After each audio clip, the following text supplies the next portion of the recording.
அப்படின்னு குரல் கொடுத்து போராட்ட காலத்தில் இறங்கக்கூடிய ஒரே அரசியல் கட்சி தலைவர் வந்து சீமான் மட்டும்தான். ஏன்னா அவர் பலமுறை சொல்லிட்டாரு, நான் வந்து அரசியல் பண்ணுறதுக்காக வரல, மக்களுடைய உரிமையை கூக்குறதுக்கும் மக்களில் ஒருவனா தமிழன்ற எனக்கு அந்த ஏன் நாடுன்ற உரிமையில் நான் வந்து நிற்க தான் செய்வேன் அப்படின்ற மாதிரி தான் வந்தார். நேற்று கூட என்ன சொல்கிறாரு, நான் ஏன் நாடுன்னு தான் சொல்கிறாரு. இது ஏன் நாடு, நான் போராடுறதுக்கு உங்ககிட்ட என்னத்தை பர்மிஷன் கேட்கணும்? ஒன்று நீ கொடுத்த வாக்குறுதியை ஒழுங்காக நிறைவேற்றிருக்கணும். சரி நிறைவேற்றலை, ஆளுங்கட்சி நீ என்னைக்கு ஒழுங்காக நீ அன்னைக்கு ஸ்டாலின் சொல்கிறாரா, நாங்கள் இது வரைக்கும் 1 லட்சம் போராட்டங்களுக்கு அனுமதி கொடுத்துருக்குறோம். இதில் என்னடா பெருமை இருக்கு உனக்கு? வெக்கமாக இல்லை? மக்கள் ஏன் போராடணும்? அவன் போராடாமல் பார்த்துக்கிறது தானே உன் அரசாங்கத்தோட வேலை. அதை நீ செய்கிறத விட்டுட்டு நான் 1 லட்சம் போராட்டங்களுக்கு அனுமதி கொடுத்த ஒரே அரசு பெருமைப்படாது. அது கேவலமான விஷயம். அந்த மாதிரி ஒரு முறையில் வந்து நேற்று வந்து அந்த அம்மா ஆளுங்கட்சியோடைய ஆதரவாளராக இருக்கலாம், இல்லை ஆளுங்கட்சிக்கு அடிபணிஞ்ச ஒரு காவல் ஆய்வாளராக இருக்கலாம், இல்லை ஆளுங்கட்சியை பார்த்து பயப்படுற ஒரு பயந்தாங்கோலியாக இருக்கலாம். ஐயா வணக்கம். வணக்கம். நேற்றைய தினம் வந்து வள்ளுவர் கோட்டத்தில் வந்து ஒரு ஆர்ப்பாட்டத்தில் வந்து சீமான் அவர்கள் வந்து கைது செஞ்சு உடனடியாக வந்து விடுவிக்கப்பட்டிருக்காரு. இது வந்து இது எப்படி பார்க்குறீங்க? இது அரசியல் போக்கா பார்க்குறீங்க, ஒரு கேலி கூத்தா இருக்கிற மாதிரி இருக்குது. நீங்கள் எப்படி பார்க்குறீங்க?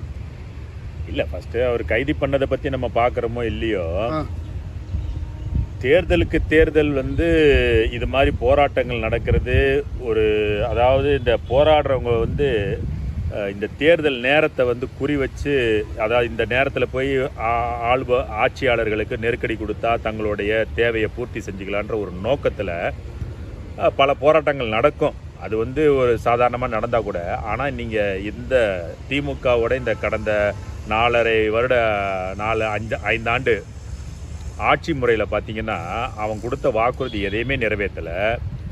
எதெல்லாம் எதிர்க்கட்சியாக இருக்கும் போது இதெல்லாம் நான் தீர்த்து வைப்பேன்னு சொல்லி யாருக்கெல்லாம் உறுதி கொடுத்தாங்களோ, வாக்குறுதியாக கொடுத்தாங்களோ, அது எதையுமே நிறைவேற்றாத ஒரு கீழ்த்தரமான அரசாங்கம் தான் இப்போ நடந்திருக்குது. ஸோ அதனால் வந்து இப்போ என்ன நினைக்கிறாங்க பொதுமக்கள், என்ன நினைக்கிறாங்கன்னா, ஆமாம் தேர்தலுக்கு தேர்தல் வந்து இந்த மாதிரி போராட்டங்கள் நடத்துறது சகஜம் தானே அப்படின்ற மாதிரி நினைக்கிறாங்க. ஆனால் அது உண்மை இல்லை.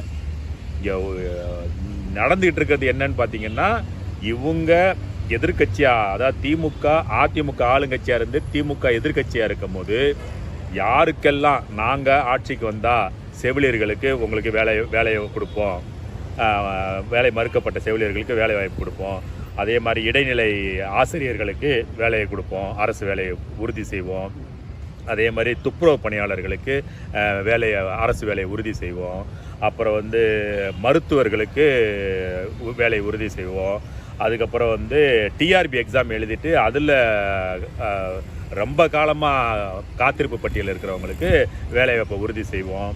இந்த மாதிரி இவங்க கொடுத்த இந்த வேலைவாய்ப்பு சம்பந்தமாக அதே மாதிரி அங்கன்வாடி ஊழியர்கள், அப்புறம் வந்து இப்போ நேற்று போராட்டத்தில் ஈடுபட்டாங்கள்ல, அதாவது அவங்க வந்து ஊரக வளர்ச்சித்துறைக்கு உதவியாக இருக்கிறவங்க, அவங்களுக்கும் நாங்கள் வந்து வேலைவாய்ப்பு உறுதி செய்கிறோம்.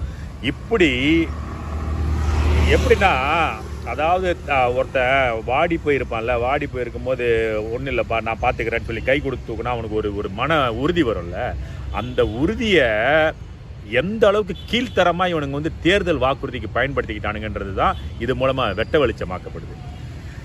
அதனால் நான் பொதுமக்களுக்கு இது மூலமாக என்ன சொல்கிறேன்னா, இப்போ நடக்கிற போராட்டம் எதுவுமே ஏன் இவ்வளோ தீவிரமாக போராட்டம் நடக்குதுன்னா, இவங்க அத்தனை பேரையும் யாரும் வந்து ஏகபோக வாழ்க்கை வாழ்றையோ பணக்கார வாழ்க்கை வாழ்கிறவங்களாம் யாரும் கிடையாது. அன்னாடங்காட்சிங்க இன்றைக்கி இந்த வேலை கிடைச்சதுன்னா நான் குடும்பத்துக்கு 3 வேளை சாப்பாடு போடலான்ற இருக்கிறவனும், தான் படித்த படிப்புக்கு ஒரு வேலை கௌரவமான வேலை கிடைச்சிரும்னு நினைக்கிறவனும், இந்த வேலை கிடைச்சாதான் எனக்கு கல்யாணமே ஆகணும்னு இருக்கிற பெண்ணாக இருக்கட்டும் ஆணாக இருக்கட்டும், அந்த மாதிரி சூழ்நிலை இருக்கிறவங்களும், இந்த மாதிரி பலதரப்பட்ட மக்கள் வந்து அந்த போராட்டங்களில் இருக்கிறாங்க. போராட்டத்தை வெளியிலேருந்து பார்க்குற யாரும் அவங்கள பார்த்து நகைக்கிறதெல்லாம் வச்சுக்காதீங்க. இது நாளைக்கு உன் வீட்லேயும் நடக்கும். அது மாதிரி நடந்ததுதான் நேற்று வள்ளுவர் கோட்டத்தில் நடந்த அந்த போராட்டம். இல்லை, இப்போ அந்த காவல்துறை அதிகாரி என்ன சொல்கிறாங்க, இங்கே வந்து அனுமதி கிடையாதுன்றாங்க. இப்போ அனுமதி கிடையாதுன்னு சொல்றதுக்கு உடனே அவர் வந்து கைது பண்ணுங்கன்னு சொல்கிறாரு. இப்போது ஒரு இனத்துக்காக தொடர்ந்து 15 வருஷம் போராடுற சீமான் அவர்களுக்கு வந்து எந்த காவல்துறை அதிகாரியாக இருந்தாலும் சரி ரொம்ப மென்மையாக தான் அண்ணன்கிட்ட பேசுவாங்க, ரொம்ப நாகரிகமாக பேசுவாங்க. இந்த அம்மா வந்து மூஞ்செல்லாம் ரொம்ப ஒரு மாதிரி இது வச்சுக்கிட்டு பேசுகிறாங்க. ரெண்டாவது வந்து சீமானுன்றதுனால இவங்க வந்து நேருக்கு நேர் பேசுறாங்க. இதே ஸ்டாலின் அவர்கிட்ட பேசுவாங்களா, எடப்பாடிகிட்ட நேருக்கு நேர் பேச முடியுமான்றது மக்களுடைய ஒரு கேள்வியா இருக்கு. இது எப்படி பாக்குறீங்க? இல்லை, அது நேற்று நடந்த விஷயம் பார்த்தீங்கன்னா, இப்போ அண்ணன் வந்து நேற்று நடந்த போராட்டத்தில் தான் முதல் முறையாக போய் கலந்துக்கிறாருன்னா இவங்க வந்து அதை வந்து அரசியல் பார்வையாக பார்க்கலாம். இன்றைக்கி தமிழ்நாடு முழுக்க நடக்கிற அத்தனை மக்களுக்கு எதிரான நடக்கக்கூடிய எல்லா காரண காரியங்களுக்கும் முதல் ஆளாக முன்னாடி நின்று குரல் கொடுத்து போராட்ட காலத்தில் இறங்கக்கூடிய ஒரே அரசியல் கட்சி தலைவர் வந்து சீமான் மட்டும்தான்.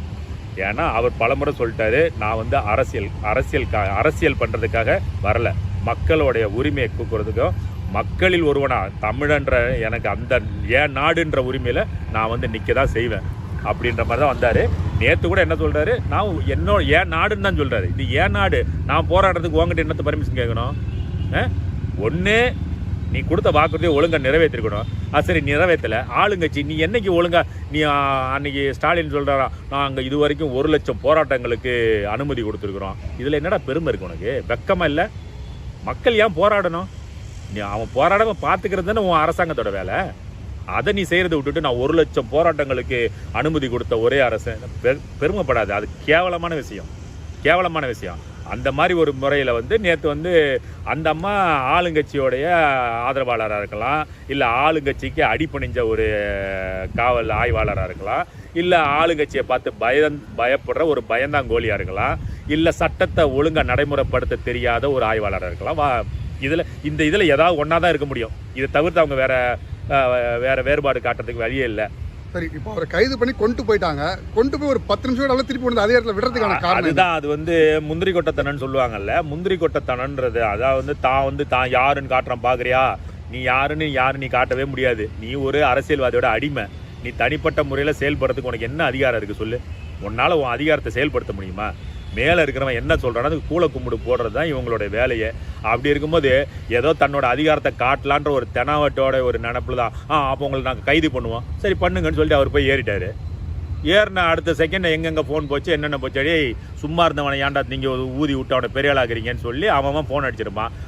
அப்படி லாயோலா காலேஜ் சுற்றிட்டு வந்து மறுபடியும் அதே இடத்துல இறக்கி விட்டு போயிட்டாங்க. இது வந்து ஒரு பக்கம் ஆளுங்கட்சிக்கு சீமான் மேலே இருக்கிற பயத்தை காட்டுது. ரொம்ப பெரிய பயத்தில் இருக்கிறாங்க சீமானை பார்த்து. இன்னொன்று இந்த போலீஸ்காரனுக்கு மேலே விழுந்த அடி அப்படி, அதனால தான் அது நடந்தது. இதை வச்சு தான் சீமான் அரசியல் பண்ணுன்ற அவசியம் அவருக்கு இல்லை. நன்றி.